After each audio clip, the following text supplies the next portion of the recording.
His name is not Shine, but I absolutely love that name too, that you've mentioned it.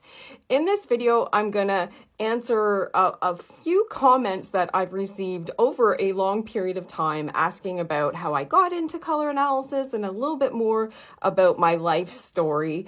And I'm gonna be as detailed yet vague as possible in terms of just maintaining a bit of my privacy and also the people involved's privacy. I grew up in a household where my mother couldn't be a mother.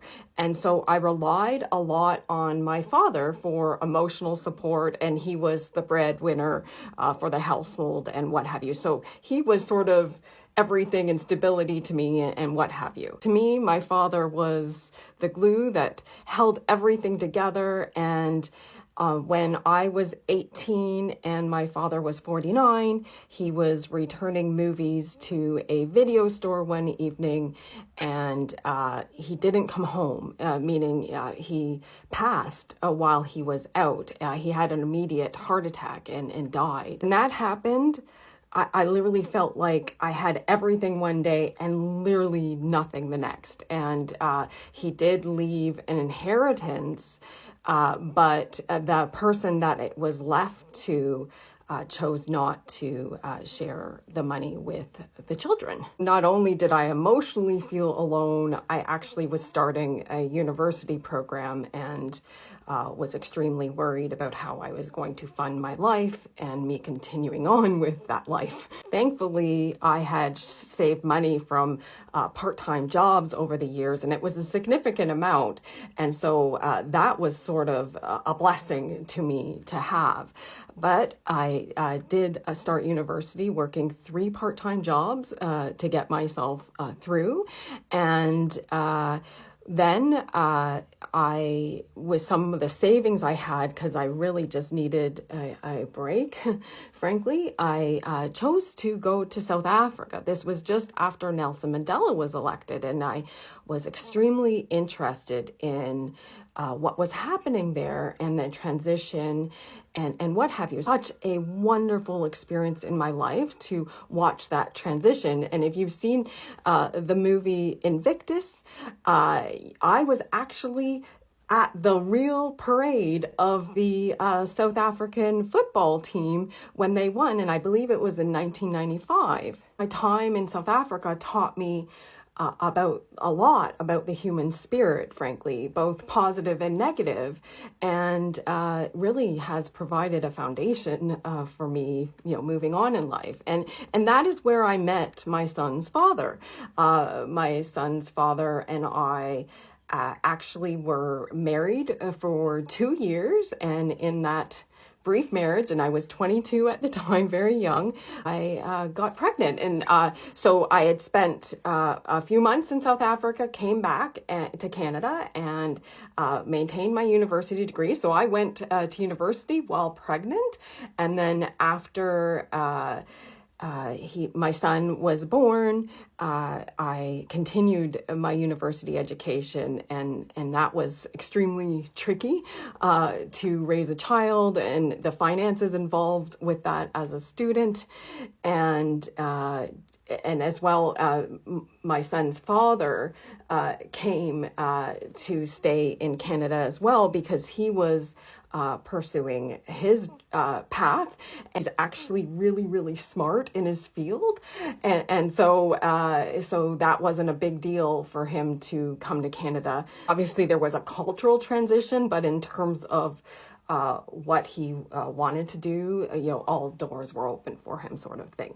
And so my son was born, and we lived in a different city when my son was born, and when I was going back to university, we had moved outside of where I was going to university. And so I literally used to wake up at 4:30 in the morning to catch the bus to be at the school for 8 a.m. And then I would come home and make sure I got home before my son needed to be picked up from daycare sort of thing. So that sort of gives you a picture of how sort of difficult it was. And so my son's name is an Ndebele name. It's also used in the Zulu culture. His father is of Ndebele descent, and his father is originally from Zimbabwe. And but I met him in South Africa. And so the Ndebele culture, there's a lot of click sounds involved. So my son's last name and my last name for the 2 years that I was married was a click sound. I graduated from my university program, which was a Bachelor of Commerce program, majoring in IT, and started off sort of a career. So I will say that career was probably of my father's influence, because when I started university, he had a huge say in the program that I chose. And then I just maintained that program after he passed. And frankly, I felt like it was stable to fund sort of my life, and having a child too, there was a lot of financial requirements. And again, my son's father and I were only together for 2 years, and this was like more than 20 years ago.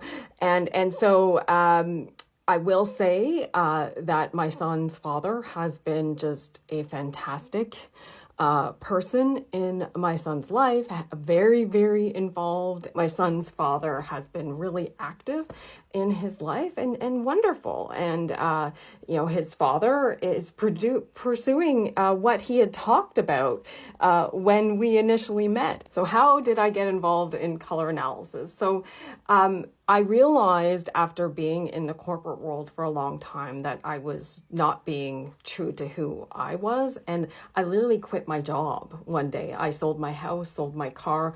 I had just opportunity to do that and some flexibility to do that at that point in time. And I went to hairstyling school. I thought when I quit my job that I was going to become a hairstylist. And I did. I actually am a licensed hairstylist. But I thought that was going to be the main gig that I did going forward. And while I went to hair school, I did an image consulting certification program, and there was an intro course to color analysis as part of that program. And it was a very basic course. And I fell in love with color analysis during that course, and I took advanced training. I went to color healing training and what have you, and started an in-person color analysis practice at Studio Fontana in Toronto, Canada. Studio Fontana is also where I apprenticed for my hair license and also used to do hair there. And I used to work 7 days a week between everything I had going on to ensure my color analysis practice could continue. And and so I did that for many years, and then branched into virtual, as you know, and here I am now. And I will say Studio Fontana really was integral to where I am now, and I'm extremely thankful to Francesco Fontana because they provided me with the flexibility back then to use their space and set up my color analysis practice. Fun fact is my old clunky website that was recently replaced, I coded using HTML that I had learned in the 90s. Thank goodness for the new website, though. It's much more flexible and what have you. So hopefully this answers everybody's questions that have been asked over the years about my journey. Have a wonderful day.